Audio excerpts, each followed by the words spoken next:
1er février 2018, merci d'être au grand rendez-vous. Et oui, c'est le tout premier numéro de votre grande émission du soir pour le compte de ce mois qui démarre ce jour. Alors, qu'est-ce qu'on a pour le grand rendez-vous? Environ 4 plateaux. Avant de détailler tout ça, on suit la météo.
Bonsoir donc à tous, bonsoir à toutes. 4 grands plateaux, je le disais tantôt, dans ce grand rendez-vous. On va parler agriculture précisément de la production du riz au Bénin, les exigences, et oui, je vais y arriver, et les opportunités avec Firmé Anago. Il est ingénieur agronomie, il sera reçu tout à l'heure par Estelle Pazou. Notre expert de ce soir, Marielle Degboué, elle est présidente régionale du réseau ouest-africain des jeunes femmes leaders. Avec elle, on va parler de la vie associative et des femmes. Nature et bien-être s'intéresse ce soir au cancer de la prostate et ce sera avec Josué Avakoujo, il est chirurgien urologue.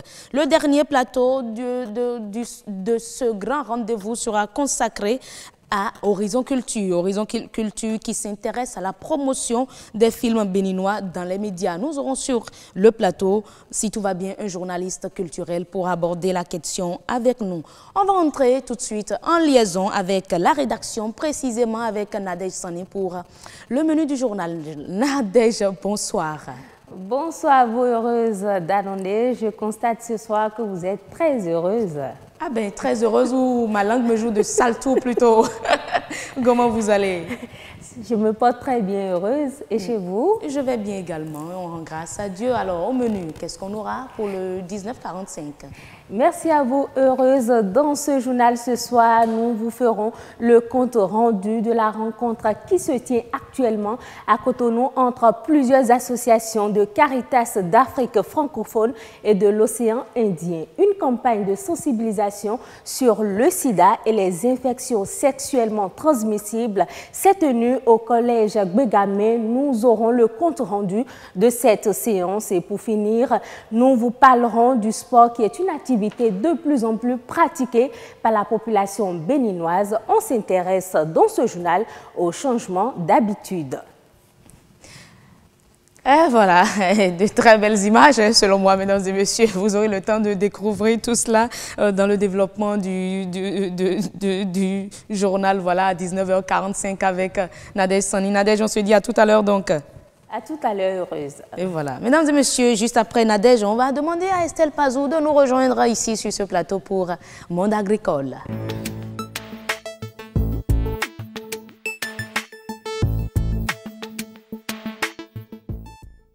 Production du riz au Bénin, et oui, quelles sont les exigences et les opportunités? On va en parler tout à l'heure, mais d'abord, suivons ici ce reportage réalisé par Patrick sur le riz local.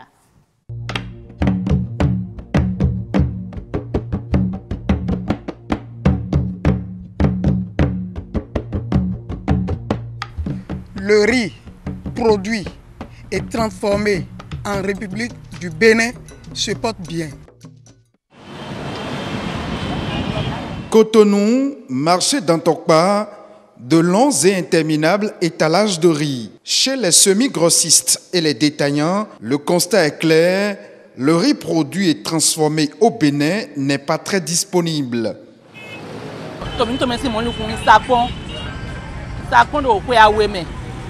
Les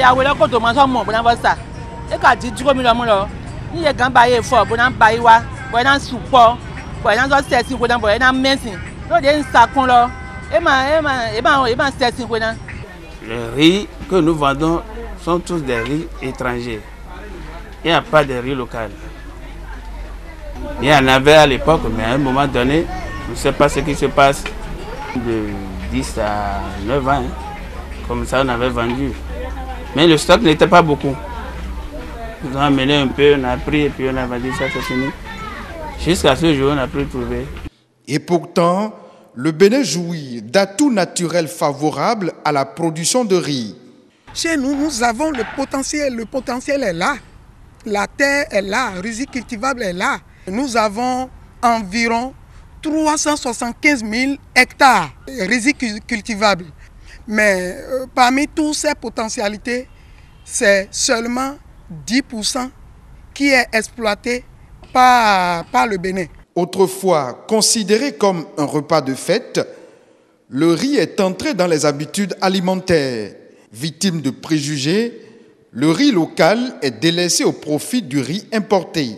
En toile de fond, la qualité et parfois le conditionnement. En vrai sens, le riz local n'est pas esthétique. En préparant, ça ne fait pas bon goût. 2. Troisièmement, si tu ne sais pas préparer, tu vas préparer la pâte. Le riz de chêne là c'est bon, hein, mais on peut y tout mettre dedans d'abord avant que tu vas sentir le goût.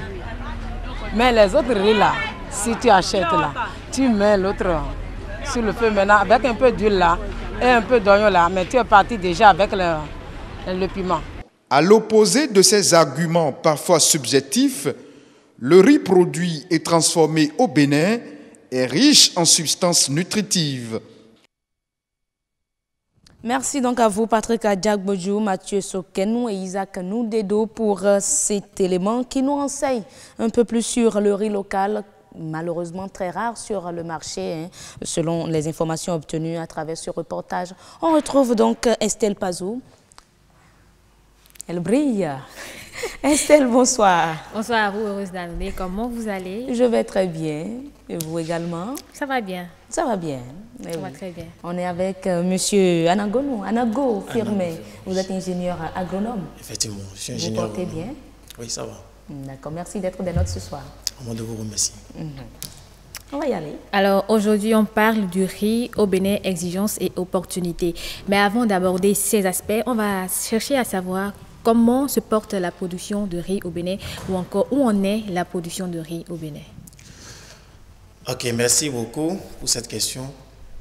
Il faut noter que les politiques de promotion de la riziculture au Bénin ont connu diverses évolutions depuis les indépendances. Et aujourd'hui, les systèmes d'exploitation de riz sont dominés par les petites exploitations de type familial. Et à côté de ces exploitations de type familial, nous avons des périmètres aménagés où l'irrigation avec une maîtrise totale ou partielle de l'eau est observée. La majorité des exploitations rizicoles sont concentrées dans les bas-fonds. Mais on note aujourd'hui des productions de plus en plus grandissantes au niveau des plateaux et des zones inondables aussi, avec l'avènement des variétés Nerica. Il faut noter que le niveau d'organisation des acteurs pour la production du riz reste toujours faible. Et en 2011, une stratégie nationale pour le développement de la riziculture au Bénin a été élaborée. Et son objectif est d'accroître la production rizicole de 112 960 tonnes en 2007 à 600 000 tonnes en 2015. Cependant, cette production n'a pas atteint cet objectif, alors que les besoins sont au-delà de 300 000 tonnes par an de riz blanc, bien sûr. Et près de 10 ans après cette stratégie, on note aujourd'hui que le rendement a augmenté. On est autour de 3 à 4 tonnes à l'hectare aujourd'hui, mais cependant la production est autour de 151 000 tonnes par an. Alors justement, en parlant de besoins, la population béninoise consomme assez le riz. Alors quels sont les facteurs qui expliquent la demande de riz au Bénin? Voilà ce qui explique la demande de riz. On peut noter, comparativement aux autres céréales, le riz a acquis sa place au sein des ménages et dans la restauration collective. Ouais. En raison de la facilité et la rapidité de sa préparation et de sa cuisson. Ceci est d'abord le premier facteur qui explique sa demande. Et l'autre chose aussi, c'est les comportements alimentaires qui ont beaucoup changé. Et aujourd'hui, le riz est consommé tant en milieu urbain qu'en milieu rural. Donc ça explique aussi sa faute de demande aujourd'hui au Bénin. Et il paraît que c'est ce que les enfants des fonctionnaires consomment le plus parce que c'est très rapide à cuire. Quand la maman revient peut-être à 19h, 20h, c'est ce qu'il faut faire très rapidement pour que les enfants puissent manger. Effectivement, je l'ai bien dit tout à l'heure, c'est compte tenu de sa rapidité et à cuire et à sa préparer. Facilité aussi voilà, à être donc, préparé. Ça explique la demande. Et aujourd'hui, c'est plus une question des enfants des fonctionnaires qu'en milieu rural, qu'en milieu urbain. Oui. Le riz est consommé quotidiennement. Alors, ce qu'on constate, et le reportage nous a apporté beaucoup plus d'informations, c'est que la majorité du riz consommé, ce n'est pas le riz produit localement. Oui, effectivement, mais c'est relatif. Oui. Avons-nous le riz local sur le marché en quantité? C'est vrai, aujourd'hui, quand on voit la taille de l'importation, on a tendance à croire que la production locale n'existe pas. Mais la production locale existe.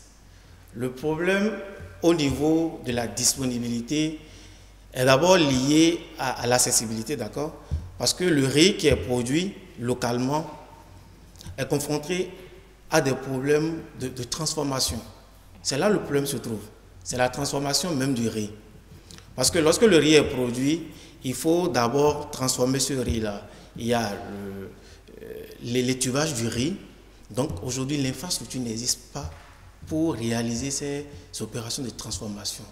Et donc le riz qui est importé, le riz localement pour produire ne peut pas compétir, n'arrive pas à compétir sur riz importé parce que là-bas il y a l'infrastructure et donc il faut aussi avouer que le riz importé, le prix est généralement bas comparativement au riz produit localement. Mais à part l'accessibilité dont vous parlez, la transformation et même le prix, il y a aussi la qualité du riz produit localement. Les gens l'ont dit dans le reportage, si vous ne savez pas préparer ce riz-là, vous risquez de préparer de la bouillie. Est-ce qu'en matière de préférence, le riz local répond à la demande des Béninois? Oui, effectivement, on dit que le riz local n'est pas de qualité, mais je trouve que ça, c'est une question un peu subjective. C'est un peu subjectif. Auparavant, effectivement, le riz béninois, le riz local, était confronté à ce problème de qualité. Mais aujourd'hui, vous savez, l'habitude est un peu têtue. On a appris à consommer le riz importé. Et donc, du coup, quand on parle du riz local, on dit que ce n'est pas bon. Mais le riz local, aujourd'hui, s'est beaucoup amélioré. Surtout avec les infrastructures. L'État a fait assez d'efforts. Et aujourd'hui, nous avons 2 rizeries installées au Bénin et qui fonctionnent bien. Mais toujours est-il qu'il faut améliorer la qualité du riz pour pouvoir compétir le riz importé. Et quels sont les types de riz fabriqués localement, sinon produits localement, qui existent sur le marché actuellement? Vous parlez en termes de variété? Oui, de variété. Oui, aujourd'hui, il y a plusieurs variétés. Et je l'ai dit tout à l'heure, avec l'avènement des riz Nerica, la production même du riz a passé des bas-fonds sur la TFM, c'est-à-dire les plaines inondables et le plateau aussi. Donc du coup, nous avons le lot des riz Nerica qui ont l'arôme naturel, comparativement au riz importé où c'est des traitements après la production qui confèrent l'arôme au riz. Et même des riz déjà tout blanchis. Oui, tout, voilà. Qui ne contiennent plus d'éléments nutritifs, plus rien, et c'est ça on consomme. Voilà, aujourd'hui, le riz importé a beaucoup plus joué sur la qualité, ce qu'on voit, le goût. Mais la qualité nutritive même, il y a beaucoup d'éléments à revoir. Et je pense quand même que le riz produit localement peut répondre à beaucoup de choses. Il n'y a pas de traitement chimique, par exemple, après la production, et ce qui doit encourager à consommer ce riz. Alors, vous avez dit tantôt qu'on a tellement consommé le riz importé qu'aujourd'hui, on a du mal à s'habituer au riz que nous produisons localement. Est-ce qu'il n'y a pas une façon d'agir sur le goût chez nous aussi pour avoir un peu le même goût que le riz importé? Comme ça, les Béninois pourront facilement consommer le riz que nous produisons localement. Oui, on peut toutefois améliorer la qualité, je l'ai dit tout à l'heure, mais il faut noter quand même que c'est un problème de coût. Déjà, le riz produit chez nous, malgré qu'il n'y a pas cette qualité, il n'y avait pas l'infrastructure, il n'y a pas l'infrastructure nécessaire, ça coûte plus cher que le riz importé. Et donc la question qu'on se demande, comment se fait-il que ce qu'on produit ici coûte plus cher que ce qu'on nous apporte? Il faut noter que le riz que nous avons sur le marché, il y a le riz qui est importé sous forme de dons. Est-ce que vous voyez, sous forme de dons japonais. Et donc ce riz est vendu à 70% du prix du marché local. Donc ça crée un problème. Il y a le prix qu'il faut voir. Et là, le gouvernement doit mener une politique pour encourager et dynamiser ce secteur. Mais on peut facilement reconnaître le riz local sur le marché? Si. Comment on peut reconnaître le riz local sur le marché? Déjà par l'emballage. D'accord. Et c'est là aussi... Non, mais le riz sans emballage. Le riz sans emballage, ça Parce serait... que très souvent, on nous dit la couleur, elle n'est pas de couleur... blanche. Blanche, oui. Le riz local n'est pas de couleur blanche.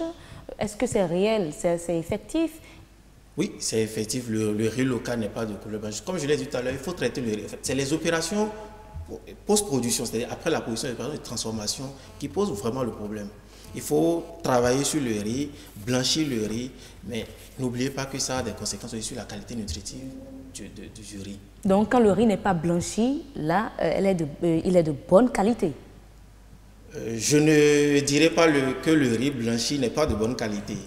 D'accord? Mais toujours est-il que c'est des opérations qui demandent beaucoup plus aussi la technologie et aussi l'utilisation des produits chimiques. Et donc, du coup, qui ne confèrent pas la qualité naturelle au riz. Alors, à présent, on va aborder un peu les opportunités. Si on doit parler en certains thèmes, est-ce qu'on peut dire aujourd'hui qu'il y a des opportunités dans le riz produit localement? Oui. Et quelles sont ces opportunités-là? En parlant d'opportunités, comme vous l'avez passé tout à l'heure, naturellement, le Bénin a l'opportunité, a assez de superficie, de terre utilisable pour la production du riz. Nous avons assez de bas-fonds, nous avons assez de plaines inondables pour la production du riz. Donc, peut-être on devait transformer tout Cotonou en parce que Cotonou, c'est zone agricole, zone de production du riz. Pas Cotonou. Et quand on parle même de potentialité en production du riz, on ne voit pas directement Cotonou. Quand vous rentrez dans l'Atakora, au fond du pays, il y a assez d'opportunités et assez de bas-fonds qu'on peut utiliser pour la production du riz. Mais le problème qui se pose est ceci. Le riz est cultivé sur des terres particulièrement un peu lourdes. Voyez? Donc, il faut vraiment une mécanisation de l'agriculture. On ne peut pas travailler sur les terres lourdes avec la roue. Voilà, avec la roue. Donc, ça limite la production. Donc, en termes d'opportunités, nous pouvons dire que la disponibilité de terres et les variétés qui existent aujourd'hui, ces variétés sont beaucoup plus tolérantes au climat, à notre climat. Donc, nous pouvons produire. L'opportunité y est, la potentialité y est, mais c'est l'accompagnement et surtout la mécanisation et aussi la politique pour dynamiser ce secteur-là. Et selon vous, quelle serait la politique idéale pour dynamiser le secteur? C'est d'abord une politique du prix. Jouer d'abord sur le prix du riz importé. Lorsque je vais au marché, en tant que consommateur, le riz importé qui donne l'aspect plus beau, d'accord, que le riz local, me revient moins cher. Naturellement, je vais prendre le riz importé. Et aussi, il faudrait qu'on joue sur l'habitude, c'est-à-dire qu'on ait la volonté d'aller vers ce qui est produit chez nous. Ça va permettre aux producteurs d'avoir suffisamment de moyens et d'investir. Lorsque je produis et que j'ai le retour sur investissement, je vais penser à agrandir cette production. Mais lorsque je produis, j'ai du mal à écouler. Ça pose vraiment le problème de production. Et est-ce qu'il y a une organisation autour de la filière riz au Bénin? Oui, il y a beaucoup d'organisations paysannes aujourd'hui autour de la filière riz. Et Et l'État aussi est engagé à conduire et à accompagner cette production. Et l'État s'investit aujourd'hui dans l'aménagement des bas-fonds et des périmètres pour pouvoir booster la production. Et il faut noter que dans le passé, l'État a beaucoup accompagné la production, surtout dans la filière semences, où l'État, pendant un bon moment, a investi dans ce domaine et aussi a accompagné en ce qui concerne les intrants aussi, et aussi la mécanisation. Mais il faut noter quand même qu'il y a toujours à faire dans le domaine. Mais on se demande bien finalement qu'avons-nous bénéficié d'Africa Rice? Oui, j'ai dit tout à l'heure que les variétés Nerica, c'est les variétés que nous avons bénéficié d'Africa Rice. Et aujourd'hui, le riz, on peut produire le riz comme le maïs. Ça, on a bénéficié d'Africa Rice. Alors, pour un jeune agriculteur aujourd'hui qui a envie de se lancer dans la production de riz local, est-ce qu'il a assez de chances de réussir? Oui, il a assez de chances de réussir. Est-ce que les conditions sont réunies? Oui, en parlant des conditions, nous avons deux aspects. Parlant de la production même, oui, les conditions sont réunies, le climat permet de faire la production, nous avons les atouts liés au sol. Maintenant, pour le marché, et là, c'est là l'État doit intervenir, et je l'ai dit tout à l'heure, en jouant sur le prix, pour permettre à ces producteurs... Subventionner. Justement, oui, on allait aborder la question de la subvention. On peut subventionner la production et en même temps jouer sur le prix même du riz importé. Et comme ça, les conditions seraient réunies. Qu'on arrive un jour à ce que le riz importé nous coûte plus cher que le riz localement produit. Si je vais au marché que le riz importé me coûte plus cher que le riz localement produit, c'est clair que je vais prendre le riz localement produit. Alors, heureuse, je tiens à vous informer que moi, je ne consomme que le riz produit localement. Et je vous conseille vivement d'en faire Qu'est-ce qui nous prouve cela? Rien. Faites foi à ma parole, c'est tout. Merci à vous, Monsieur Firmin Anago. Ce sera tout pour Monde Agricole d'aujourd'hui. Merci. Merci Estelle Pazou pour avoir abordé le sujet. On parlait donc de la production du riz au Bénin, les exigences et les opportunités. Et on était avec Firmin Anago, il est ingénieur agronome. Monsieur Anago, bon retour chez vous, bonne soirée. Merci et bonne journée à vous. Bonne soirée à moi. Alors, mesdames et messieurs, on va tout de suite recevoir notre expert avec elle. On parle, et oui, c'est une dame, on parle de la vie associative et des femmes.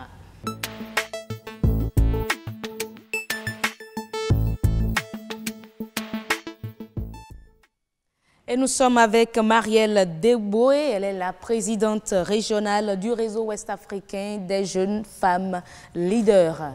Merci d'être avec nous, Madame Deboué. Bonjour, chère dame. C'est un plaisir de vous recevoir sur notre plateau. Plaisir partagé. Merci pour l'invitation. Ah ben, c'est notre devoir. Hein? C'est notre devoir. Ça aurait pu ne pas. Il y a tellement de jeunes femmes, tellement de femmes au Bénin que le choix aurait pu ne pas se porter sur vous. Et le choix est porté sur vous ce soir. Alors, on va parler de la vie associative. Quelle est la place accordée aux femmes? Et déjà, place accordée aux femmes dans la vie associative, je sais que vous avez même rédigé un livre là-dessus. Je peux déjà voir cela? Tout à fait. Il s'agit d'une autobiographie appelée « Il y a une mission entamée ». Une mission entamée, c'est une autobiographie qui résume une dizaine d'années de parcours dans la vie associative au Bénin. De Marielle Deboué. D'accord, on va découvrir cela tout à l'heure. Alors, quelle est la place que nous devons accorder à la femme dans la vie associative? Vous savez, lorsqu'on parle de vie associative déjà, il faut reconnaître que c'est un milieu dans lequel on intervient à but non lucratif, ce qui n'est pas tout de suite su des autres. Mais ce qui est important dans la vie associative, c'est de savoir qu'on apprend aussi comment vivre en communauté, comment se rendre utile à sa communauté de base, comment identifier une cause autour de laquelle on voudrait associer son engagement. Comment faire en sorte aussi d'apprendre ce qui se passe dans les autres milieux, dans l'administration. On l'apprend dans la vie associative. J'ai l'habitude de dire également que c'est le milieu dans lequel on apprend à faire également de la politique. Parce que pour aller aux élections, pour se retrouver dans des instances dirigeantes, cela se passe exactement comme un peu en politique, même si la vie associative fait recours à la vie sociale. Mais finalement, vos actions, les actions des vies associatives sont orientées vers quel but, vers quel objectif? La vie associative, comme on le dit, l'objectif principal, c'est d'abord de se réunir, d'être un groupe hétérogène où chacun vient avec sa compétence et c'est la possibilité de mettre ensemble ces compétences pour donner quelque chose de meilleur qui fait que, oui, la vie associative nous permet d'identifier ces difficultés qui sont dans la société et qui ne retrouvent pas encore de solution de par l'administration publique, de par nos gouvernants, de par nos États. Ces personnes-là sont là pour constituer une veille aussi stratégique pour nos États, pour leur rappeler les divers engagements qu'ils ont eu à prendre sur tel et tel autre domaine ou dans telle ou telle autre thématique. Et je crois que c'est beaucoup plus cela. Et nous, notre objectif, c'est de faire remarquer qu'on n'a pas besoin de devenir suffisamment âgé ou adulte avant de commencer par faire de la vie associative. Et voilà, c'était d'ailleurs ma question. Est-ce que toutes les femmes, je dirais, sont prédestinées à être dans les vies associatives?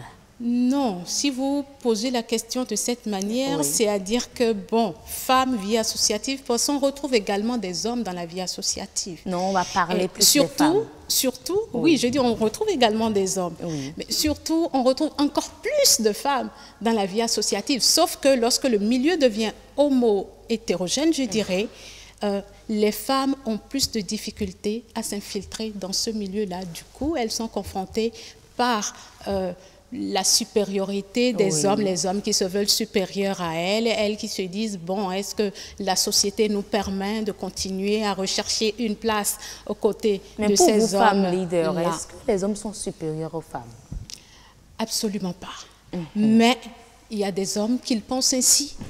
Ils ne pensent pas qu'ils sont autant des êtres humains que des femmes. Ils se disent, oui, dans la société, l'homme est le chef de la famille, donc dans le milieu associatif, nous sommes également vos chefs. Ils ne le disent pas ouvertement, mais ils se comportent ainsi. Donc, à la femme de prendre conscience de ce que non, on n'a pas différentes mentalités, où on ne fonctionne pas autrement, comme on le dit. La femme n'est pas venue des pieds de l'homme pour être piétinée par l'homme, mais la femme, elle existe pour être complémentaire de l'homme, mais pour exister également au devant de la scène, tant qu'elle l'aurait désiré. Donc, toute femme peut adhérer à une association, à une vie associative. Toute femme peut adhérer et c'est fortement conseillé parce que justement, c'est voilà un milieu dans lequel on se bat pour obtenir un poste, pour obtenir une responsabilité, pour obtenir de la valeur, pour obtenir de la considération. Alors que lorsque, oui, uniquement je fais un concours, je me retrouve dans un milieu, je suis bien cachée.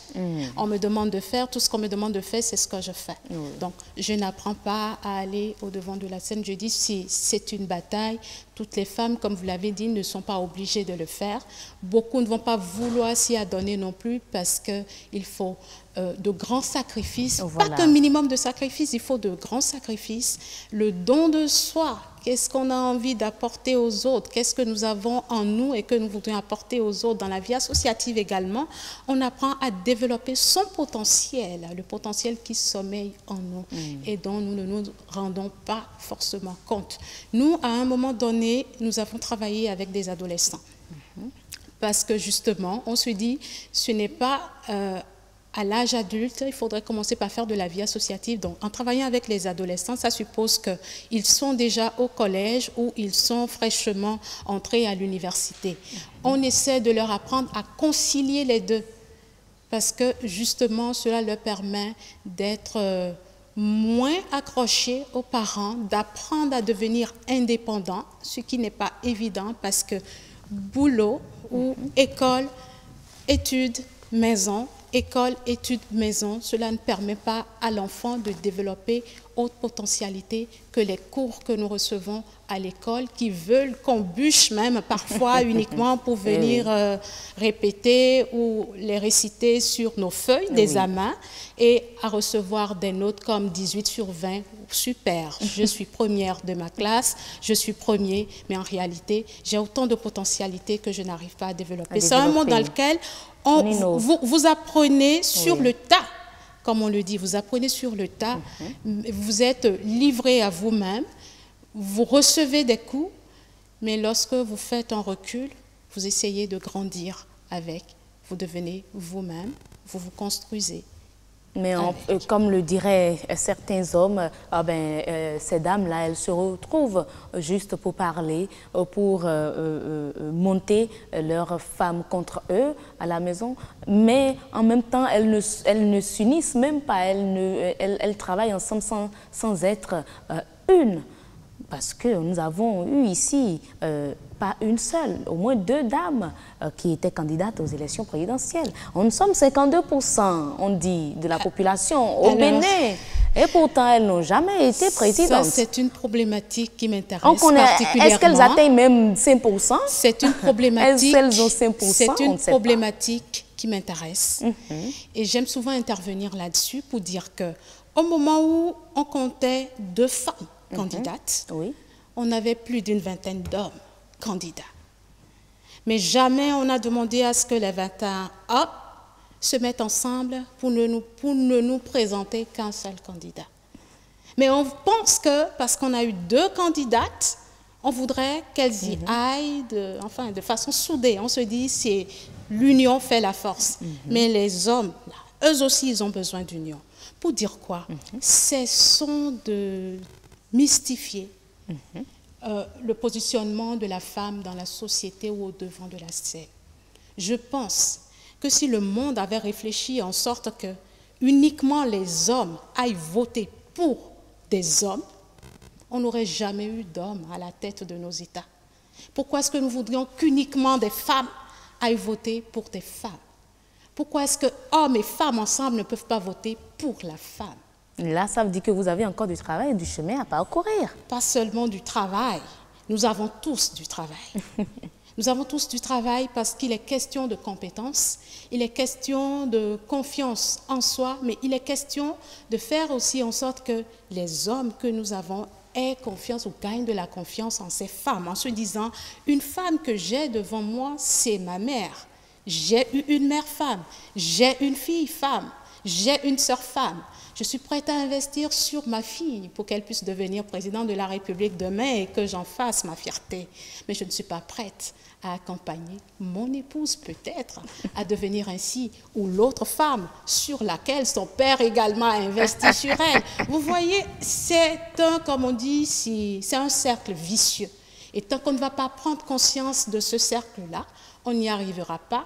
Nos filles seront marginalisées, nos sœurs le seront, nos mères vont subir également et rien ne changera. Malheureusement. Posons sur chacun de nous un regard d'être humain ayant ou susceptible d'avoir les mêmes droits que nous. Vraiment. Et déjà au sein du réseau ouest-africain des jeunes femmes leaders, comment est-ce que vous contribuez au développement déjà de l'Afrique?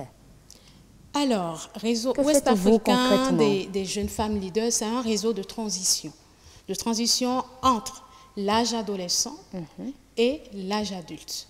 Parce que ce sont de jeunes filles et jeunes femmes âgées de 15 à 35 ans qui se retrouvent à la tête de ce réseau. C'est un réseau qui a vu le jour au lendemain du lancement de la Charte africaine de la jeunesse qui a vu le jour en 2006. Ce réseau a vu par contre le jour en 2009 à Dakar au Sénégal et regroupe en son sein les 15 pays de l'espace EAO.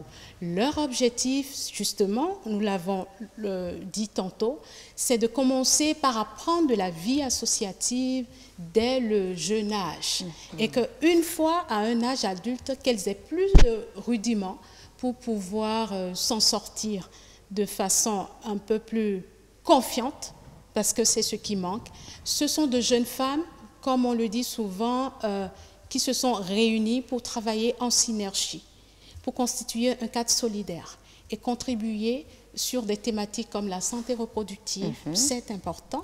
L'intégration économique, comment faire pour promouvoir ces jeunes femmes-là dans les métiers appelés métiers émergents.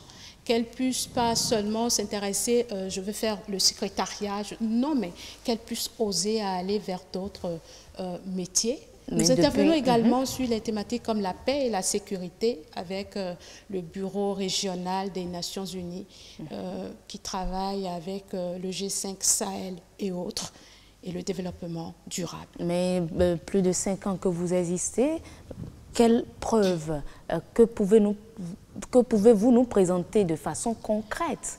Alors, les preuves déjà que nous avons pour retenir l'information, nous sommes déjà à notre 3e présidence et c'est le Bénin qui abrite désormais la présidence régionale de ce réseau pour jusqu'à l'année prochaine. Mais qu'est-ce que nous avons de façon tangible? Vous savez, lorsqu'une organisation naît, il faut un certain nombre de rudiments pour pouvoir la conduire à bon terme, comme on le dit. Nous, nous sommes dotés de plans d'action, nous sommes dotés de plans stratégiques d'action et notre dernier plan stratégique durera 5 ans, c'est-à-dire de 2016 à 2020. Nous avons également de manuels de procédure que nous avons d'ailleurs validé l'année dernière, les 22 et 23 novembre dernier, à Cotonou. Nous avons validé notre manuel de procédure, mais nous sommes également sur les thématiques dont nous avons parlé tout à l'heure, la prise en charge de la santé reproductive de nos cibles, en passant par la capture du dividende démographique qui veut que l'on fasse ressortir tout ce qu'on a comme éléments économiques et puisse répondre au volume de la population que nous avons. Voilà le pourcentage de population ou de jeunes que nous avons. Voilà la richesse aussi de notre Afrique. Comment est-ce qu'on peut faire la part des choses pour pouvoir s'en sortir? Mais combien de femmes dans le réseau, au sein du réseau? Alors, lorsqu'on prend les 15 pays, nous sommes environ 1000. En ce sens où, déjà au Bénin, nous faisons une 60aine. Et on compte aller au-delà. Donc, on prend chaque pays, nous existons dans chaque région de nos différents pays, c'est ce qu'on peut dire. Mais finalement, est-ce que la vie associative, quelque part, a permis à la femme africaine, à la femme béninoise, d'avoir des conditions de vie meilleures? Je crois que oui. Est-ce qu'il y a une évolution? Je crois que oui. Vous savez pourquoi? Il y a d'évolution parce que certains, ou si on le désire, on peut voir la vie associative. J'ai l'habitude de dire que j'ai réussi à faire de la vie associative. Ma profession, parfois je le dis, j'ai réussi à le faire. Mais on ne devrait pas se limiter uniquement à cela. Parce qu'en faisant la vie associative, on vous apprend également ce que c'est que la bonne gouvernance. Et à travers cette gouvernance, vous vous auto-éduquez. Vous essayez de développer des stratégies ou des professions qui sont propres à vous. En faisant la vie associative, vous avez multiples autres opportunités qui s'offrent à vous et qui vous permettent de savoir que vous pouvez vous prendre en charge. Nous, par exemple... Mais finalement, vous n'avez pas encore répondu à ma question. Est-ce que les conditions de vie de la femme ont changé grâce aux actions que vous menez dans la vie associative? On vous dit oui. Vous savez, oui, on ne dit pas oui pour le dire. On dit oui parce que plusieurs femmes qui manquaient de confiance en elles viennent vers nous. Mais avant de nous quitter, comme on le dit, voilà des femmes qui veulent elles aussi mettre en place un creuset. Parce que les creusets, c'est pas ce qui Mais c'est ce que je dis, qui veulent elles aussi mettre en place un creuset. Et nous avons le devoir d'accompagner cela. Parce que notre objectif, ce n'est pas de dire, oui, vous venez chez nous, uniquement, vous restez. Mais lorsque la personne a envie de développer d'autres initiatives, il faudrait pouvoir les accompagner. Nous le faisons fortement. Nous essayons également de les renforcer sur les métiers de transformation agropastorale et autres. Ça leur permet de gagner leur vie. C'est ce qu'on peut dire. Les métiers de l'énergie renouvelable, il y a beaucoup de femmes qui le font, etc. Etc. On aura le temps de vous recevoir sur le plateau une prochaine fois pour parler de Marielle Deboué. Elle y a une mission entamée. Tout à fait. On aura le temps de décortiquer ce livre-là. Mesdames et messieurs, et voilà, c'est tout pour l'Espère de ce soir qui parlait de la vie associative, quelle place accorder à la femme. Et on était avec la présidente régionale du réseau ouest-africain des jeunes femmes leaders qui répond au nom de Marielle Deboué. Ce sera tout pour Espère de ce soir. Madame Deboué, merci d'être. C'est un plaisir. Partagez. Monsieur Avakoujo de Nature et Bien-être pour parler cancer de la prostate.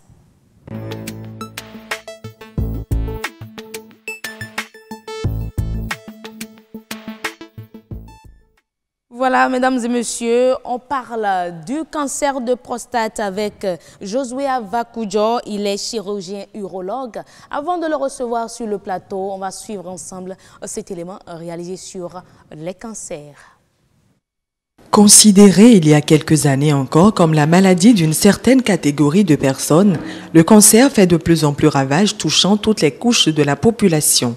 Plusieurs types de cancers sont répertoriés au Bénin et pris en charge au Centre national hospitalier universitaire Hubert Koutsoukou-Maga de Cotonou. C'est une maladie qui évolue en sourdine. C'est une maladie silencieuse. Et lorsque l'on découvre le cancer à une étape précoce, la possibilité d'en guérir est très forte. Mais lorsque malencontreusement on la découvre à une époque tardive, eh bien, il n'y a plus possibilité de sauver la personne atteinte du cancer. Que cette année qui s'achève pratiquement, qu'il y a de plus en plus une nette progression de ces différents cancers dans notre pays. Le cancer du foie, par exemple, c'est un cancer qui est très fréquent. Il est classé en deuxième position chez les hommes et en troisième position chez les femmes. Le cancer constitue un véritable obstacle au développement et freine les avancées économiques des pays du monde entier.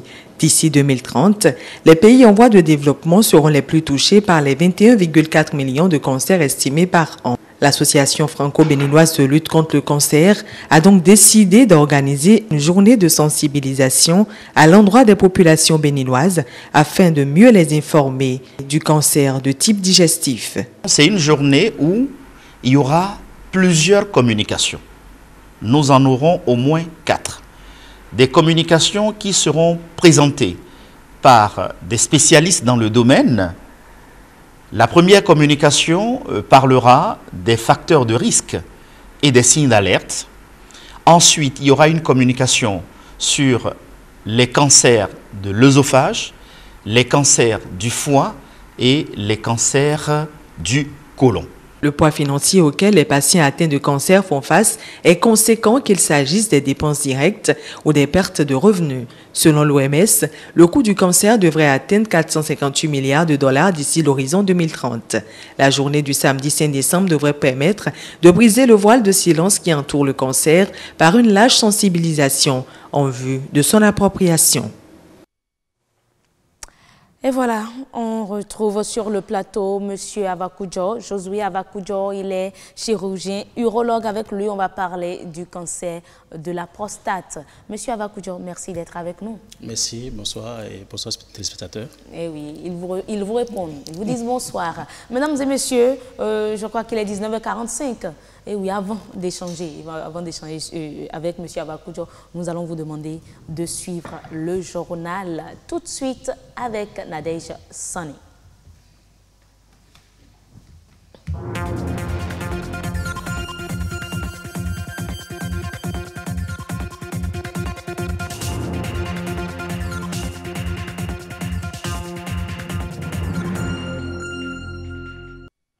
C'est l'heure de suivre les informations sur BB24. Tout de suite, les principales articulations. Une rencontre internationale des associations Caritas d'Afrique francophone subsaharienne et de l'océan Indien s'est tenue hier à Cotonou. Le compte rendu dans ce journal.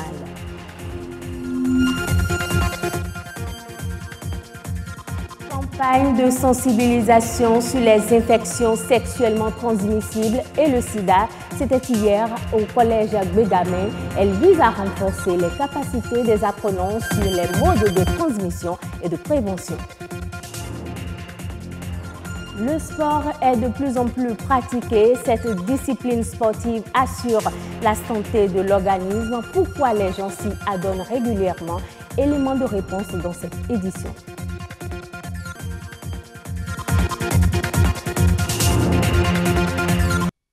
Bonsoir à tous. La National Geographic Society appuie le parc Pendjari pour environ 24 millions de dollars US, soit près de 12 milliards de francs CFA. Cet appui entre dans le cadre d'un programme de conservation inédit et pluriannuel protégé par la National Geographic Society, African Park, la Fondation WIS et le gouvernement du Bénin. Ce partenariat a pour but de sécuriser et de réhabiliter l'un des espaces sauvages d'Afrique de l'Ouest, le parc national de la Pendjari au Bénin. Caritas Afrique, à travers le programme A2P-DIRO, renforce les capacités de ses membres. Un atelier de formation est organisé à cet effet et entend développer les associations Caritas d'Afrique. Plus de détails dans ce reportage de Wenceslas Aroimon et Marcel Arossi. Assemblée des parties prenantes du programme A2P-DIRO, une rencontre qui s'inscrit dans une logique de développement des associations Caritas au moyen du renforcement de leurs capacités. Il y a 10 ans environ, elle a vu le jour. Tout est parti en 2008 d'un questionnement. Quelle est la place de la Caritas en Afrique? Qu'est-ce qu'elle réalise concrètement? 6 Caritas se sont mises à réfléchir avec Caritas France, Secours catholique, et le constat était clair, que nos Caritas sont vraiment faibles. Habituellement, ce sont des partenaires qui viennent développer des projets au bénéfice de nos populations. Parfois, ce n'étaient pas les projets les plus pertinents.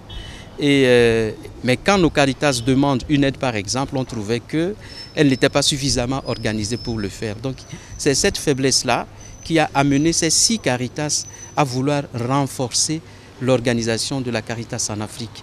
Plus d'une centaine de participants, dont 15 évêques, venus de divers horizons, sont réunis autour d'un seul défi: dynamiser les sociétés civiles d'Afrique francophone et de l'océan Indien via le développement des associations Caritas.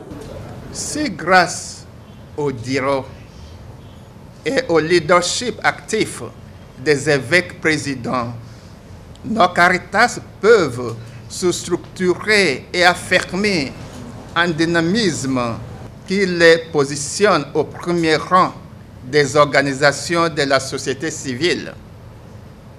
Elles dynamiseront implicitement l'ensemble de nouveaux dicastères du service de développement humain intégral. C'est à nous de renforcer les capacités de ceux que nous utilisons au niveau de la Caritas et qu'on les rend capables de pouvoir présenter des projets qui puissent être financés, exécutés et des projets également dont on puisse rendre compte. Ces échanges se déroulent dans le cadre du lancement de la 3e phase du programme A2P-DIRO. Les réflexions se focalisent essentiellement sur la mise en réseau de ces associations avec des partages d'expériences pour répondre efficacement aux problèmes sociaux dans leur région. Informer et éduquer les apprenants sur le VIH-Sida et les infections sexuellement transmissibles. C'est le menu d'une campagne de sensibilisation animée hier au Collège d'enseignement général de Bégamin. L'initiative émane de l'association Bégamin Fraternité Solidarité. Elle vise à renforcer les connaissances des élèves sur les risques et les méthodes de prévention des IST et du VIH-Sida. Brice Chibozo et Patrick Adjagbodjo, on prépare à cette campagne de sensibilisation le compte rendu. Le sexe n'est pas un objet amusant aux enfants. Les grossesses non désirées en milieu scolaire, les maladies sexuellement transmissibles et le VIH-Sida, des fléaux qui compromettent l'avenir des apprenants dans les écoles, collèges et lycées. À peine une semaine que le ministère de l'enseignement secondaire technique a publié près de 2000 cas de grossesse en milieu scolaire. Ça veut dire que les enfants connaissent le sexe. Et par rapport à ça, il faut leur enseigner tout ce qui a rapport avec le sexe et les inconvénients qu'il y a à utiliser le sexe. Aussi, nous avons réalisé cette année une étude auprès des jeunes qui nous a montré que les jeunes ne connaissent pas le VIH-Sida. Moins de 20% des jeunes de 15 à 24 ans ont une bonne connaissance de l'infection par le VIH-Sida. Moins de 25% des jeunes qui connaissent déjà le sexe utilisent le préservatif. Vous convenez avec moi que c'est vraiment un problème. Et là, c'est une porte pour la propagation de l'infection à VIH-Sida dans la couche juvénile. Pour éviter des comportements à risque et la transmission des infections sexuellement transmissibles, ces jeunes élèves du collège d'enseignement général de Bégamé sont sensibilisés. Vous avez vu la participation massive des enfants, c'est eux-mêmes qui répondaient aux questions. Et vous avez leur participation à travers des questions même qu'ils posaient. Nous, on n'a pas beaucoup parlé. C'est eux-mêmes qui ont fait cette œuvre aujourd'hui. C'est un pas. C'est un pas pour nous parce que nous avons pris le pari d'aider notre collège. Le collège qui nous a vu grandir, qui nous a inculqué le savoir, qui a fait de nous les bons cadres que nous sommes aujourd'hui. Dans une causerie conviviale, ces jeunes, pour la plupart, exposés à la sexualité précoce, ont été éduqués sur les mesures de prévention des IST et du VIH-Sida. Le VIH-Sida se transmet par voie sanguine, que quand une femme qui est enceinte, là, elle peut transmettre ça à son bébé, à moins qu'elle suive un traitement. Et aussi, ça se contracte par un rapport sexuel. Selon moi, pour l'éviter, il a dit de ne pas s'approcher aux objets souillés qui a été coupé par un sidéen. Ne pas avoir des rapports sexuels avec un sidéen. Pour faire les rapports, je dois utiliser les préservatifs pour ne pas être infecté. Prévenir vaut mieux que guérir. La sensibilisation des apprenants sur la problématique du VIH-Sida et des maladies sexuellement transmissibles mérite d'être réitérée partout où le besoin se fait sentir. Exercice physique, sport d'entretien ou encore de compétition est souvent synonyme de bien-être. Ainsi, de plus en plus de Béninois portent une attention particulière à préserver leur santé à travers le sport. Elonia Dalmeda, Rekiat Bankoto et Benol Djogbe sont allés à la rencontre de quelques sportifs de Cotonou. Reportage. Ils squattent chaque jour les salles de sport de Cotonou et ses environs.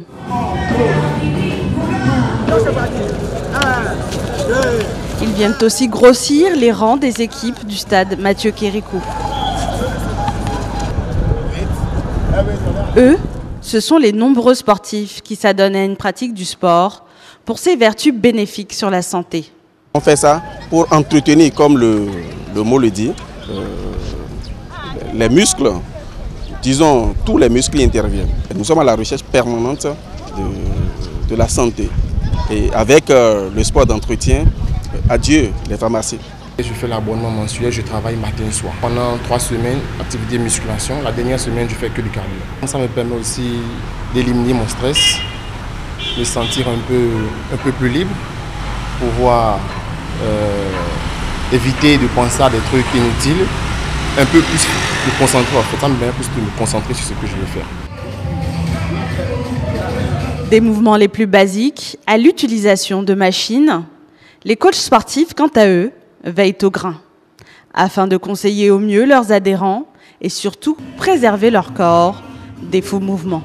Aujourd'hui, les gens croient que tout le monde veut faire du sport parce qu'ils ont remarqué que le sport est un mal nécessaire. C'est le premier médicament de la santé.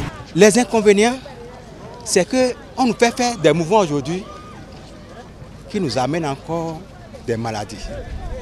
Le fitness, un bon encadreur, doit éviter de faire des mouvements qui font de pression sur le bas-ventre. Il doit sauvegarder la colonne vertébrale. Les professionnels de la médecine sont clairs. Exercice physique et santé font toujours bon ménage.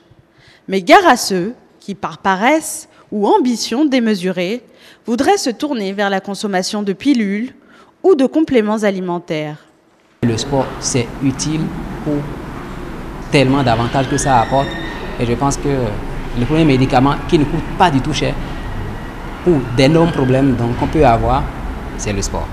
Mais toujours est-il que des molécules ont été trouvées pour pouvoir permettre de saucissonner la graisse, en fait, de casser. De la même façon que le sport permet de casser. Et donc, c'est une très bonne chose. C'est excellent comme découverte et comme pilule. Et je pense que ça a ses avantages. Ça a beaucoup d'avantages. Au même moment, je suis désolé, ça ne remplace pas le sport. Parce que le sport, ce n'est pas que casser de la graisse. C'est beaucoup d'autres choses. C'est beaucoup d'éléments. C'est un médicament, par exemple, pour guérir d'une anxiété, pour guérir d'une dépression. C'est des médicaments pour permettre d'avoir une dynamique cardiaque qui est profitable et très utile pour l'organisme. Selon une enquête du ministère de la Santé entre 2008 et 2015, la pratique du sport d'entretien aurait permis de faire baisser de 2% le taux de prévalence d'obésité au Bénin. En Côte d'Ivoire, 1500 milliards de francs CFA ont été mobilisés pour financer les projets routiers dans le pays cette année. Selon Pierre Demba, le directeur général de l'Agence de gestion des routes de Côte d'Ivoire, ce montant sera investi dans le secteur des routes pour réhabiliter d'abord celles qui sont en très mauvais état et qui représentent 60 à 80% du réseau. Ce financement permettra aussi d'accélérer le processus de bitumage des routes pour atteindre au moins un niveau de service pouvant faciliter le déplacement des populations, mais surtout l'écoulement des produits agricoles. Le gouvernement tanzanien prévoit de démarrer la 3e phase de son programme d'électrification rurale d'ici la fin du mois dernier. Cette phase va permettre d'apporter l'électricité à 4000 villages environ. La Tanzanie s'est fixée pour objectif d'apporter l'électricité à l'ensemble de ses communautés rurales d'ici à 2021. Voilà qui vient mettre un thème à ce journal. Merci de l'avoir suivi. À bientôt. Nadège Sani pour la présentation, la très belle présentation de ce 19h45. Donc, notre dernier rendez-vous, c'est demain, n'est-ce pas? Demain, 19h45. Bien sûr, heureuse, je serai au rendez-vous demain, 19h. N'est-ce pas? Demain, 19h. Ok, d'accord.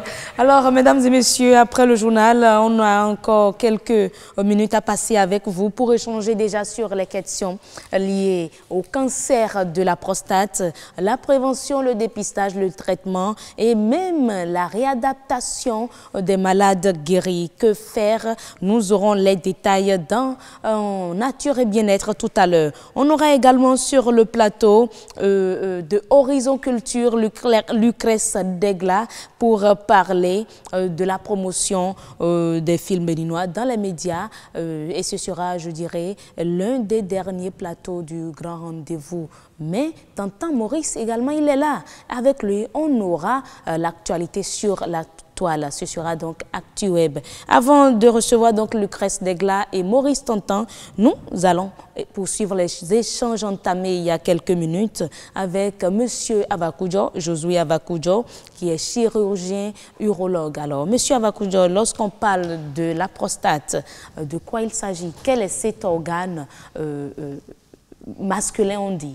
Oui. Parce que ça se retrouve uniquement dans l'organisme de l'homme. Effectivement. Merci. Encore, nous réitérons nos remerciements à la chaîne qui nous reçoit sur ce plateau. Oui. Lorsque nous parlons de prostate, nous parlons d'un organe génital masculin, uniquement masculin, qui est situé à la confluence des voies urinaires et des voies spermatiques. La prostate est un organe carrefour qui est situé juste en dessous de la vessie. Okay. Tous les hommes qui urinent, leur urine passe par la prostate. Tous les hommes qui éjaculent, excusez-moi le terme, tous le sperme passe par la prostate. Donc c'est un organe vraiment carrefour et qui contribue à la vie génitale masculine, mais dont les maladies peuvent impacter la vie urinaire des hommes. Des hommes. Maintenant, on nous parle de prostatite, on nous parle du cancer de prostate. Est-ce que c'est la même chose? Nous allons répertorier 3 groupes de maladies qui peuvent toucher la prostate. Nous avons les accidents de la route. Ça, quel que soit qui ne sont pas fréquents, mais ça peut arriver que la prostate soit victime d'accident. Un homme dont le bassin est fracturé, sa prostate également va être touchée. Mais ce dont on parle le plus souvent dans l'actualité, dans la population, c'est surtout les infections. Infections qui sont dues parfois aux infections sexuellement transmissibles, et donc rapport non protégé, mais également infections qui peuvent être liées à l'introduction de corps étrangers, comme les sondes dans la vessie d'un homme. Ces sondes peuvent être placées à l'issue avant une intervention chirurgicale, par exemple. Donc, ces manipulations peuvent également donner des infections de la prostate. Dans ce contexte-là, contexte d'infection sexuellement transmissible, contexte de sonde, par exemple, on aura alors une inflammation due à des microbes. En ce moment-là, nous aurons une prostatite. Est-ce que c'est là que la prostate prend du volume? Elle prend du volume modérément en cas d'infection. Par contre, elle prendra du volume davantage en cas de tumeur. Ok, là, on va parler du cancer. Le cancer n'est qu'une forme de tumeur. C'est la deuxième tumeur de la prostate. La première tumeur n'est pas cancéreuse, c'est une tumeur bénigne. Et donc, ça veut dire qu'on peut gérer ça moyennant des plantes, moyennant des médicaments peu invasifs. Par contre, quand on parle de cancer, il n'y a que 2 moyens pour en guérir actuellement. Il y a la chirurgie qui consiste à enlever toute la prostate, et puis il y a la radiothérapie qui permet de maîtriser et de tuer les cancers sur place. Voilà les 2 techniques actuellement dans le monde qui permettent de guérir le cancer de la prostate. Mais on va peut-être revenir sur les traitements et tout, mais lorsque la prostate est totalement enlevée, l'homme vit comment? Lorsqu'elle est enlevée, c'est là où nous parlons de réadaptation. Lorsqu'elle est enlevée, le chirurgien s'évertue à conserver la miction de la personne par des artifices techniques et à contrôler, à lui permettre d'avoir une activité sexuelle, une performance sexuelle normale. C'est possible sans la prostate? C'est possible sans la prostate. La seule chose qui n'a plus, c'est l'issue du sperme lors de l'éjaculation, puisque en enlevant la prostate, le canal par lequel le sperme sort, une partie du canal est oblitérée. Mais c'est un homme qui a une bonne qualité de vie, qui est cadre, qui est papa, qui est mari, et donc qui met sa vie normalement. De toute façon, c'est un choix de vie. Est-ce que je reste vivant? Parfois un choix imposé à certains. Voilà, est-ce que je reste vivant sans maladie, ou bien je meurs tôt avec ma maladie? Parfois, on est appelé à faire ce choix-là qui n'est pas aisé pour les hommes. Pas aisé vraiment pour les hommes. Alors lorsqu'on parle, on va s'intéresser plus au cancer de la prostate. Comment savoir qu'on a le cancer de la prostate? Déjà, il y a plusieurs volets. Il faut prévenir, il faut dépister et diagnostiquer. Nous parlons ici de volet diagnostic. Avant, il y a l'âge de l'homme. Un homme qui a 50 ans devrait voir son neurologue une fois dans l'année. Or, au Bénin, nous n'avons pas de neurologue partout. Donc, c'est un défi pour le Bénin, le Béninois lambda. Deuxièmement, lorsque vous avez un parent, c'est votre frère, votre grand frère, c'est votre père, c'est votre oncle qui a souffert du cancer de la prostate, vous devrez voir un neurologue plus tôt. Déjà donc, il y a un côté héréditaire. Oui, il y a des familles de cancéreux de la prostate. Donc, quand votre grand-père ou même votre aïeux a souffert du cancer de prostate, malheureusement, nous n'avons pas toujours la notion de ça. On ne sait pas toujours de quoi nos aïeux sont morts, mais les parents proches, papa, les oncles, les frères, ils sont là. Et donc, il faut donc commencer plutôt le diagnostic, le dépistage, pour ne pas se révéler à la phase où on ne peut rien faire.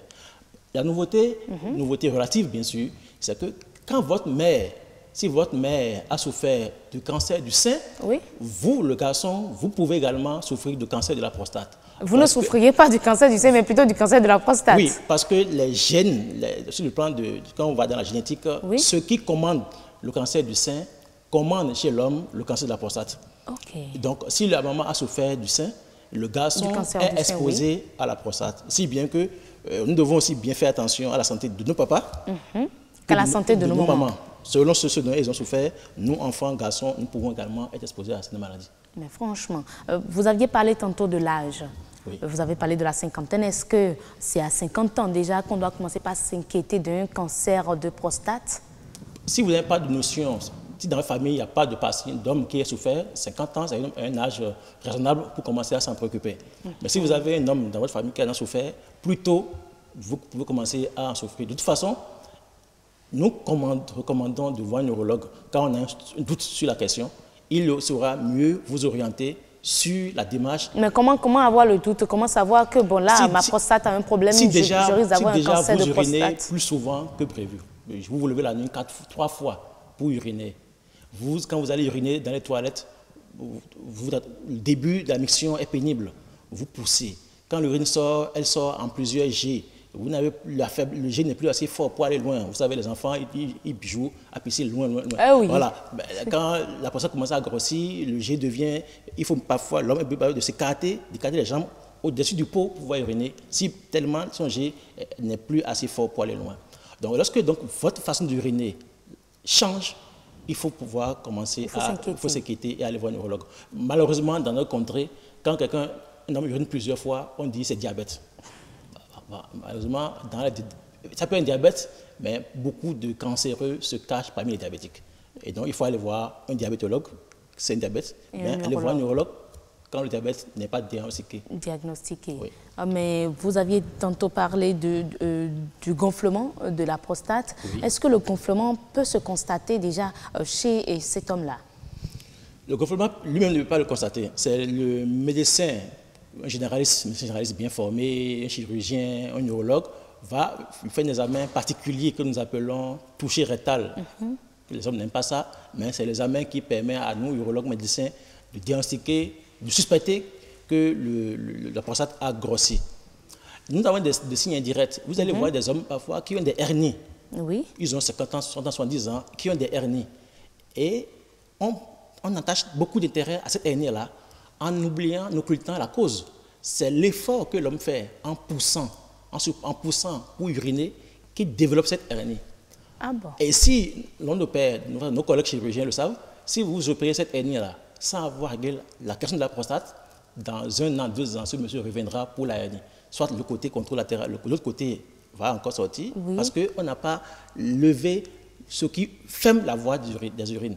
Et donc, quand vous avez une hernie avec l'âge, parfois derrière la hernie, il y a souvent une maladie de la prostate qu'il faut également régler. Alors, comment traiter ce mal-là? Comment traiter le cancer de la prostate? Vous aviez parlé tantôt de la radiothérapie et autres. Oui. Actuellement, les modalités de traitement, c'est la chirurgie. Il y a une phase, il y a une phase de la maladie où on surveille. Tous ceux qui ont un cancer ne sont pas opérés. Donc, on peut vivre avec le cancer de prostate. Beaucoup de patients vivent avec le cancer, c'est lorsqu'ils sont bien encadrés. Beaucoup. Mais il y a des critères. Et ça, c'est l'urologue qui connaît les critères qui feront que tel monsieur, on lui trouve un cancer, mais l'urologue dit, nous surveillons. Mais c'est une surveillance militaire, quasiment. C'est-à-dire qu'il est surveillé. Chaque année, il y a une batterie de tests qu'il doit faire pour que l'urologue réagisse vite s'il voit qu'il y a une modification de son état de santé. De son état de santé. Voilà. Donc, parfois, le patient a une angoisse du fait qu'il sait qu'il y a une maladie dans le corps, mais qu'on ne veut pas opérer. Cette angoisse-là le fait qu'il va motiver le urologue à l'opérer. Mais les 2 moyens pour guérir, c'est la chirurgie et la radiothérapie. On va y revenir, docteur, professeur Abakoudjo, on va revenir sur la prise en charge et surtout le coût, parce que si mes parents ou si mon père ou mon oncle ou mon jeune frère ne souhaitent pas consulter un neurologue, c'est que quelque part, il y a également cette question de coût.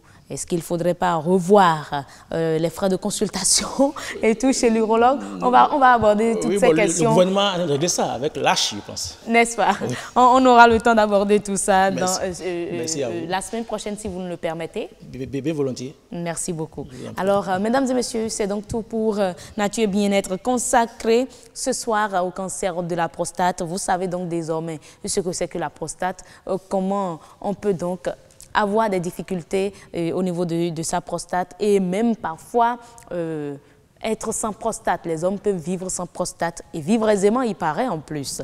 On aura le temps d'aborder la prise en charge dans un autre numéro. Mais d'abord, on va recevoir ici Maurice Tantan dans ActuWeb.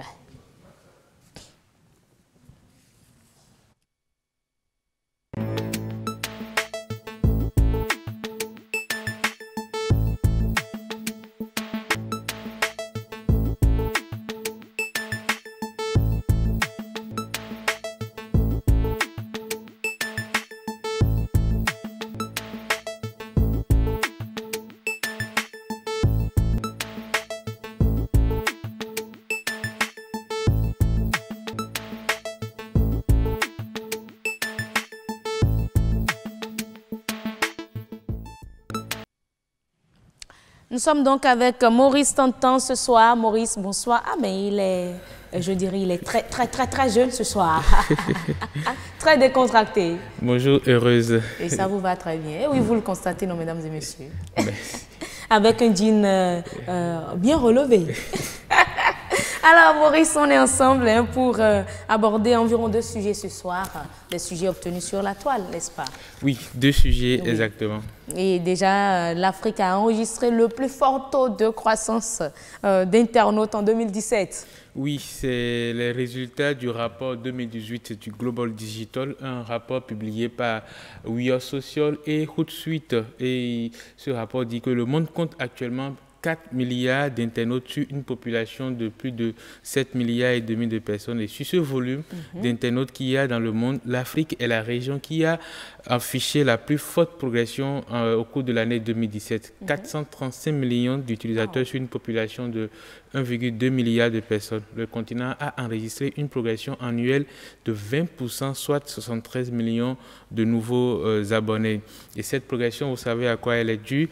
Voilà, je vous le dis, cette progression du nombre d'utilisateurs de l'Internet, le rapport l'attribue aux mobiles, dont le taux de pénétration est également en forte hausse dans la région, poussé par le développement rapide des réseaux haut débit et très haut débit sur le continent. L'Afrique australe, c'est-à-dire l'Afrique du Sud, est la région du continent qui a affiché le plus fort taux de pénétration de l'Internet sur le continent, avec un taux d'accroissement de 51%. Et de toutes les régions du monde, l'Amérique est celle qui a enregistré le plus faible taux de croissance d'Internet en 2017, 3% contre 5% en 2016 pour la région, 5% pardon, pour la région Asie-Pacifique, 6% pour l'Europe et 11% seulement pour le Moyen-Orient. Comment expliquer cela? Mais c'est que l'Afrique soit, je dirais, l'Afrique soit la première et que l'Amérique soit la dernière. C'est assez simple. On parle ici du taux d'accroissement sur une année. Donc, quand on prend le nombre d'utilisateurs d'Internet qu'il y avait en 2016 comparé à ce qu'on a eu en 2017, on observe qu'en Afrique, il y a eu plus d'augmentation qu'en Amérique ou dans les autres régions. Parce que, évidemment, en 2016, les régions comme l'Amérique, l'Europe avaient déjà un grand nombre d'utilisateurs. Alors qu'en Afrique, on est, disons, dans une phase d'accélération. Ici, le nombre d'utilisateurs augmente très vite, alors que dans les autres régions du monde, ils sont peut-être saturés déjà. Saturés déjà, ouais. D'accord. Alors, l'autre information, l'État camerounais est poursuivi en justice pour avoir coupé l'Internet aux régions anglophones. Le Cameroun est devenu le premier État à être traîné devant les tribunaux pour une coupure d'Internet. Une plainte a été déposée devant le Conseil constitutionnel camerounais le 15 janvier dernier pour forcer le gouvernement à rétablir le net dans 2 régions anglophones dans le nord-ouest et le sud-ouest du pays. Elles sont coupées du monde numérique ou bénéficient d'un accès plus que limité depuis le début octobre 2017. Une précédente coupure avait déjà eu lieu de janvier à avril 2017. Je ne sais pas si vous vous rappelez. Quelles sont ces raisons-là évoquées par l'État camerounais pour procéder à cela? Oui, l'État camerounais avait coupé l'Internet à ces régions pour leur velléité sécessionniste parce qu'ils avaient ils avaient des revendications, notamment des revendications des enseignants de la région anglophone qui estimaient qu'ils n'étaient pas suffisamment pris en compte dans les programmes de développement du gouvernement. Et il faut dire que la procédure, cette fois-ci, a été intentée par le réseau des défenseurs des droits humains en Afrique centrale, rejoint par l'ONG Access Now et Internet sans frontières. Et elle vise à faire condamner le pays pour atteinte, entre autres, à la liberté d'expression ou encore au libre accès à l'information. Voilà, mais pour les plaignants aussi, donc parlant de ces ONG-là, il y a des dommages causés par les 235 jours sans Internet ou presque... 235 jours, 235, parce que ça a duré longtemps, cette coupure d'Internet, et ils ont chiffré ces dommages-là à 39 millions de dollars pour l'économie nationale. 9 millions de dollars. Et l'État camerounais est certainement appelé à rembourser. N'est-ce pas? Peut-être pas, mais je pense que le plus important ici, c'est que l'État redonne l'intégralité de l'accès à Internet à ces régions-là, parce que c'est extrêmement important aujourd'hui d'être dans des pays qui se disent démocratiques et qui coupent en même temps l'accès à Internet, c'est un vrai problème. Et je crois que poursuivi en justice, il va revoir cette décision-là. Peut-être, j'espère surtout, mais le fait que ces organisations aient décidé de tenter une action devant le Conseil constitutionnel qui est quand même quelque chose d'assez audacieux. C'est pour la première fois, je vous l'ai dit, qu'un pays est traîné ainsi. C'est l'État camerounais qui est traîné devant la justice pour avoir coupé Internet. Et donc, ça donne un écho à cette situation qu'on a tendance à oublier. Et donc, ça rappelle quand même qu'il y a des régions au Cameroun aujourd'hui où l'État coupe l'Internet. Coupe l'Internet. Merci beaucoup. Merci Maurice Santan pour ces informations que vous nous avez apportées. On va se retrouver demain. Absolument. Ah ben ne me dites pas, la fois passée vous avez dit absolument. On a finalement eu la fois passée, je vous ai dit peut-être. Ah, donc là, vous êtes sûr. On sera avec vous demain. C'est ça. Ah, merci beaucoup. Merci Maurice Santan. Mesdames et messieurs, tout de suite, le dernier plateau du grand rendez-vous ce soir à Horizon Culture.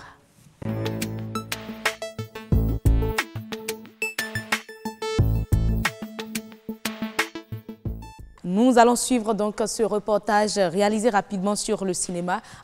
Un des secteurs les plus dynamiques de la croissance mondiale, selon un rapport du programme Média initié par l'Union européenne, c'est la production et la diffusion d'œuvres cinématographiques et audiovisuelles. Dans bon nombre de pays, promouvoir les productions audiovisuelles locales en les diffusant sur grand écran est un procédé assez courant. Mais au Bénin, plusieurs facteurs constituent un frein à cette pratique. D'abord, il n'y a pas des infrastructures qui permettent de vraiment valoriser les œuvres culturelles nationales. Le peu qui existe, généralement, n'est pas, quand je vois les salles de cinéma, n'est pas mise en fonction. Il y a aussi la qualité réelle des productions. Parce qu'il n'y a pas réellement de financement, il est difficile d'avoir des productions de qualité diffusables. Qu'est-ce que nous voyons sur nos télés? Les novelas. Nous pouvons aussi faire nos novelas, si c'est ça qui plaît au public. Nous pouvons faire connaître notre culture aux Béninois. Et je crois que ça les intéresse. En raison de son mode de fonctionnement, la seule salle de cinéma numérique au Bénin n'accorde pas le monopole à la diffusion des productions locales. Cela s'explique par les demandes qu'elle reçoit et les attentes de sa clientèle. Vous savez, nous diffusons dans nos salles des films d'une certaine qualité. Nous défendons un certain standard en matière de qualité. Un comité de sélection sera sûrement mis en place pour pouvoir trier, faire une sélection très sélecte des films locaux que nous aurons à diffuser dans nos salles. Afin de changer la donne et apporter un nouveau souffle à l'univers cinématographique béninois, certaines actions pourraient s'avérer très bénéfiques. Aujourd'hui, on est passé au numérique et le cinéma se fait avec des instruments en miniature. Mais nous n'avons pas investi à leur acquisition. Donc il faut acquérir du matériel. Il faut ensuite voir les réalisateurs et producteurs spécifiques qui sont sur le terrain, établir un partenariat avec eux. Il ne faut pas hésiter à leur apporter du souffle financier. Organiser ce que j'appelle cette année, chaque année, là, ces récompenses, les récompenses. Et là, ça va booster la production. Et quand ça va booster la production, on aura beaucoup plus d'œuvres et les Béninois seront amenés à regarder leurs œuvres. Dans un rapport de 2016, l'UNESCO indique que l'industrie de l'audiovisuel et du cinéma compte pour 5 milliards de dollars dans le PIB africain et emploie environ 5 millions de personnes. Le même document précise que cette industrie, en cours de développement, pourrait créer plus de 20 millions d'emplois et générer environ 10 000 milliards de francs CFA dans la contribution annuelle du PIB. Merci donc à vous, Chris. Voilà. Merci à vous, Jennifer Sativi. On retrouve sur le plateau Lucrèce Degla, elle est journaliste culturelle. Lucrèce Deglar. Bonjour, heureuse, comment tu vas? Je vais très bien, on se porte bien ici. Vous êtes journaliste culturel et avec vous, on va parler du cinéma béninois. Quelle place sur les écrans? Et déjà, je sais que l'un des intervenants dans cet élément de Jennifer Sativi disait on défend un certain nombre de standards dans nos salles de cinéma. Et je me demande si le cinéma, les productions cinématographiques du Bénin répondent à ces standards demandés. Alors, voilà, vos appréciations. Voilà, déjà, je vous remercie de me recevoir. Oui. Le directeur du FITEB a eu à le dire, le matériel, le dispositif qu'il faut pour avoir des œuvres cinématographiques de bonne facture n'est pas réellement, n'existe pas réellement, il faut le dire. Donc, non, on ne dira pas qu'elles ne sont pas de bonne qualité, mais elles ne répondent pas forcément aux normes standards qu'il faut pour que ça puisse passer dans les salles de cinéma. C'est pour cela qu'on remarque beaucoup plus qu'au nombre des œuvres cinématographiques que nous avons, il y a beaucoup plus du théâtre, de la satire, un peu comme les Pipi Bobaro, ce qui permet de distraire une certaine couche de la population. Mais ce qui est heureux, c'est qu'aujourd'hui, on remarque qu'il y a une certaine couche, certains jeunes qui sont formés à la réalisation, à la production, qui sortent des écoles, qui ont de belles idées, qui arrivent à partir, donc, il a parlé du cinéma numérique aujourd'hui, avec les smartphones, avec de petits appareils qui sont quand même... On va revenir sur les avancées aujourd'hui dans la production cinématographique. Après, plus tard, donc, mais... il y a de l'avenir, il faut dire qu'il y a de l'avenir pour le cinéma béninois. Et il n'est pas dit que tout ce qui est fait au Bénin n'est pas de bonne qualité. Il faut juste que ce soit dans la forme qu'il faut pour que ça puisse passer. Mais pourquoi est-ce qu'elles ne sont pas suffisamment présentes? On a eu le directeur du FITEB qui est revenu là-dessus, sur les écrans. Je répète souvent que nul n'est prophète chez soi, mais il faudrait que ça change.